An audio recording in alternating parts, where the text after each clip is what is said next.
And we're back with the Screen Team on today's Talk 930 KWOC. And the show, we want to thank our sponsors, of course, Whitworth Gift Chest Jewelers, where Walmart is next door to us. 33 Productions, putting their skills to work in Poplar Bluff's community since 2011. And Poplar Bluff Drywall. They do commercial and residential work. Give them a call, 714-3127. Poplar Bluff Drywall, we rock.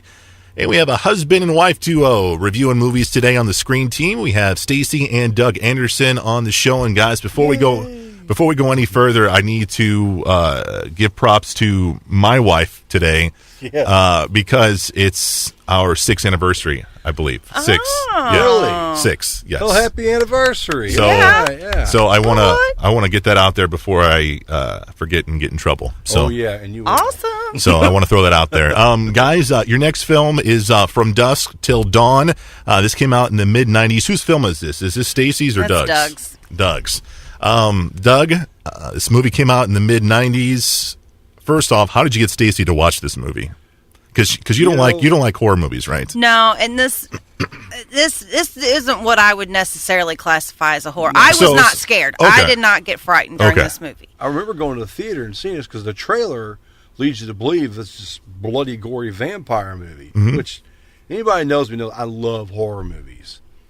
Well, you get drawn into this thing a whole lot different. It don't start like that at all. It starts out where it's the two brothers are on the run from the law because they're murderers, and that's George Clooney and Quentin Tarantino.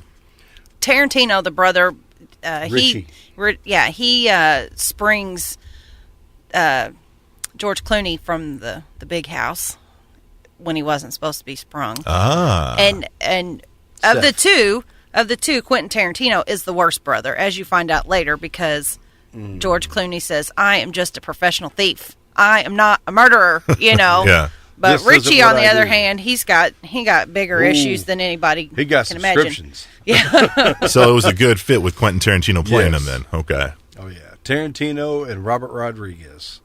Great team. Yeah. These guys, I think they should make movies all the time together. Two Twisted Minds. Oh, man. Yeah. Great. This was a twisted movie.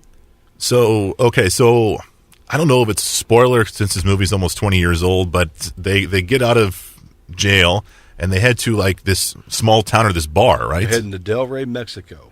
And I guess what they find out is that this bar is occupied by vampires. It's a vampire lair. Vampire lair. And that's when all the fun ensues, right? Pretty much, yeah. I mean, there's a few little things beforehand. Yeah. Not much. Like, they have their hostages and whatnot. They wind up picking up a family of hostages. Harvey Keitel. Yeah, Harvey Keitel and Juliette Lewis. I don't know the boy's name. I think that's the only movie I've ever seen him play in. But anyway, so they take these guys and they use their RV. They get across the border, which the Border Patrol guy was played by Cheech Marin, and he also plays a vampire. Oh, nice. 2 roles in this movie. He plays 3 roles in this movie because he's the guy ultimately that they're going to. The reason that they've gone to Mexico is to meet him. Yes, that's right. There was 3. Yeah, because he meets. I can't remember that guy's name now. His character name. You're like Cheech Marin again for the 3rd time. But, everything really comes to a head when they get to the Twister. Mm-hmm. It's actually called something else. We're going to call it the Twister. So, Doug, what is it about this film that you like? Basically, it's got everything I like in the movie. It's got the action. Mm-hmm. It's got a little bit of the horror, some of the drama, guilty pleasure, a little bit of skin. I'm gonna throw that in there as well. The only thing I really remember about this film is Salma Hayek's dance. What a dance! That is pretty incredible. So it was very intense. Stacy, are you on the boys' side with this? Not with the Salma Hayek thing, but with the movie. Yeah. I mean, it was a good movie. It's not. I have not seen it nearly as many times as I've seen Roadhouse.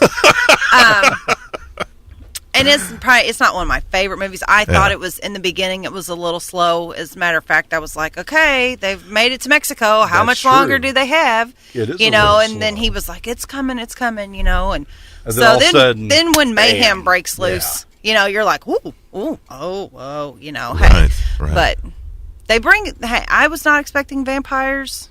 I mean, that's not your typical vampire. That is not Count Dracula down there. That was some pretty gory stuff. But you have Greg Nicotero is one of the makeup guys, which you know him from The Walking Dead, and Tom Savini's he plays a character in this movie.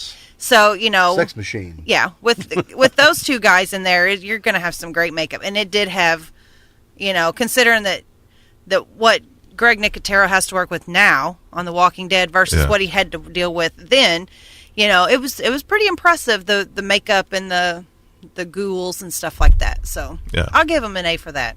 Danny Trejo, by the way, in the movie. Yeah. Danny Trejo, Machete. Machete. So, have you got a chance to see any of the sequels? I think they even have like a TV show either out or coming out, right?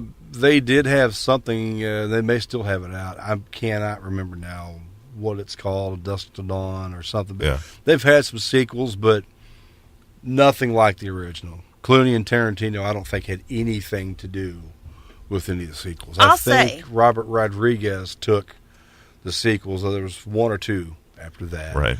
And they still had a decent budget, but I think Danny Trejo was about the only other character that was in it. Yeah. I've been watching George Clooney since he was on Roseanne and The Facts of Life, and other than being Danny Ocean, probably my favorite character he did. Oh, really? Yeah. Oh, what a bad guy.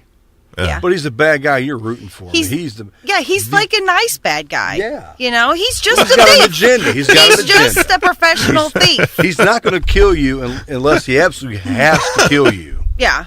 Now, his brother, on the other hand, he's a little twisted. He's too twisted for color TV. The best quote in the movie. Everybody be cool. You be cool. So awesome. It's from Dusk Till Dawn. Check it out on DVD. We're going to do a big 180. We talked about coolers. We've talked about vampires. Now we're going to be talking about draft day, football. Footballers. One other note to go ahead. This. The soundtrack, you have to own it. From Dusk Till Dawn. Oh, yes. It is, bar none, probably, in my opinion, one of the top 10. It's very overlooked, but it's got a lot of good music on it. A lot of good music. There's a lot of groups that you've never heard of. You listen to it, it's got that whole Texas blues, dare I say red dirt? Yeah. You vibe can say that. Yeah. That's what you want to call it. Really good. From Dusk Till Dawn, get the movie and also get the soundtrack, too. You might just want to get the soundtrack and just, the soundtrack's just as good. It's got the best quotes in it. Coming up next, we're going to review Draft Day with Kevin Costner. It's up next on Today's Talk, 930 KWOC.